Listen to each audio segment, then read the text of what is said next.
Halo,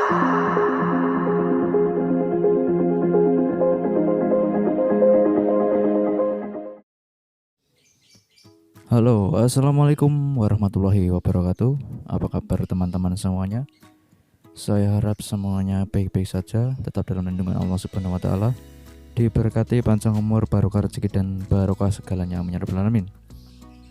Pada kesempatan kali ini, saya akan berbagi tips atau pengalaman bagaimana cara setting atau cara mengoperasikan kompresor ya teman-teman, kompresor Behringer. Nah, tipenya Komposer Pro XL. Saya kasih flash dulu teman-teman. Nah, ini tipenya teman-teman, Komposer Pro XL. Jadi teman-teman kan kebanyakan kalau live itu memakai kompresor buat vokal ya teman-teman.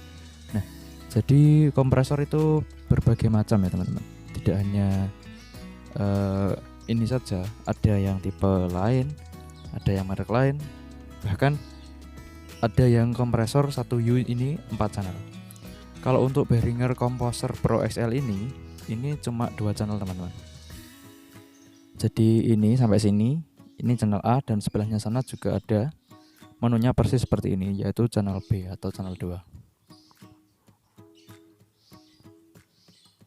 Nah, sekarang saya akan mencoba belajar bareng ya teman-teman, belajar bareng bagaimana cara setting kompresor ini khususnya untuk vokal teman-teman, untuk vokal live. Kalau untuk musik, saya rasa musik itu nggak perlu kompresor juga nggak apa-apa. Kalau semisal mepet, semisal live ya, live ada acara tertentu, cuma punya kompresor 1U atau 2 channel, ya itu gunakan saja untuk kompres vokal, itu aja teman-teman. Nah, jadi bagaimana cara settingnya mas? Pertama kita pengenalan dulu teman-teman, pengenalan fiturnya dulu. Di sini ini ada expander atau gate. Ini artinya untuk membatasi sinyal yang masuk teman-teman. Jadi ini sama seperti kalau diibaratkan multi gate teman-teman. Tapi di sini hanya satu knob saja, gate satu knob saja. Expander atau gate ini dia fungsinya untuk membatasi sinyal yang masuk.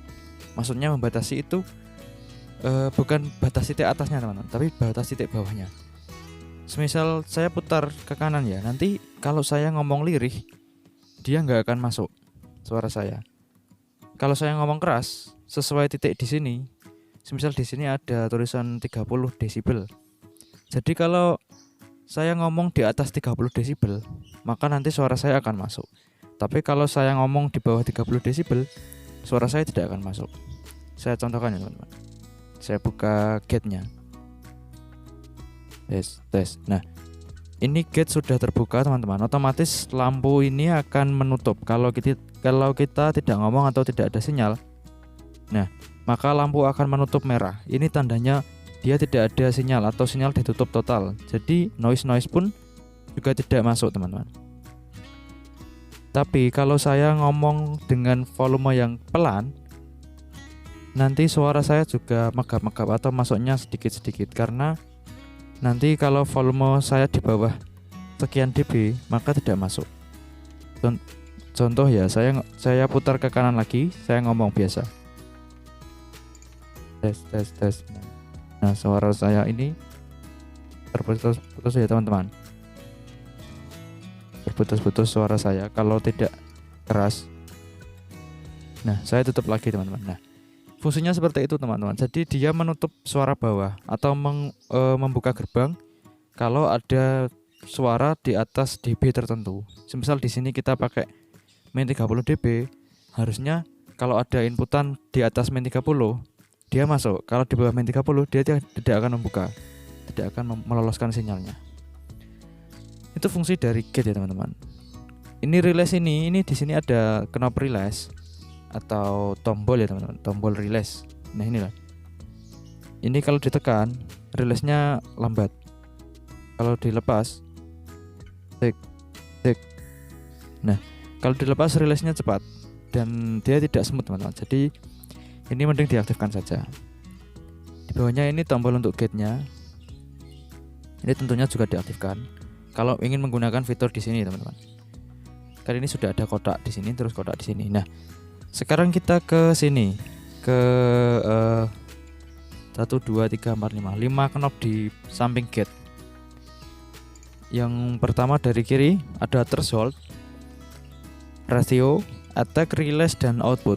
Nah, jadi threshold ini fungsinya untuk seberapa kita mengompresnya teman-teman. Jadi semakin ke kiri maka akan semakin terkompres.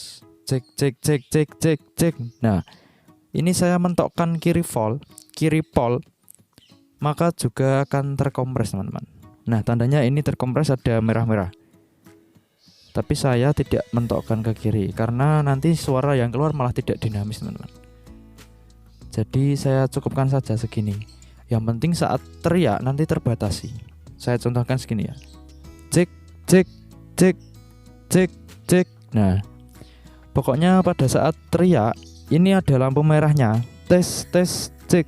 Nah, lampu merah itu tandanya dia mengkompres teman-teman. Threshold ya, yang pertama threshold. Di sampingnya ada ratio. Ratio ini adalah perbandingan pengkompresan. Bisa kalian lihat di sini ada 1:1, 2, 4:1 dan seterusnya. Artinya 1:1 ini adalah jika ada sinyal sebesar 1 dB input, dia juga akan meloloskan 1 dB. Misal saya taruh di 4:1 sini, maka sinyal sebesar 4 dB input akan dikompres dan outputnya menjadi 1 dB. Semakin ke kanan semakin ekstrim pengompresannya. Ini perbandingan pengompresan teman-teman. Nah, di sini ada attack dan release. Attack ini waktu untuk mengompresnya teman-teman. Waktu untuk mengompres, misal kita pakai snare drum, tak itu kan cepat ya, snare drum. Itu waktunya juga harus cepat. Waktu pengompresannya. Dan release ini adalah waktu pelepasan pengompresannya. Kalau release ini terlalu lambat, maka nanti suaranya masih tertekan teman-teman. Jadi dia tidak bisa dilepas seperti itu. Kalau semisal teman-teman bingung menggunakan ini, tekan saja ini teman-teman, auto, maka dia akan otomatis mengompres dan menentukan waktu attack dan release untuk sebuah instrumen yang masuk seperti itu teman-teman. Ini ya, ini ada tombol auto. Kalau teman-teman kesulitan teman-teman. Dan di sini ada output.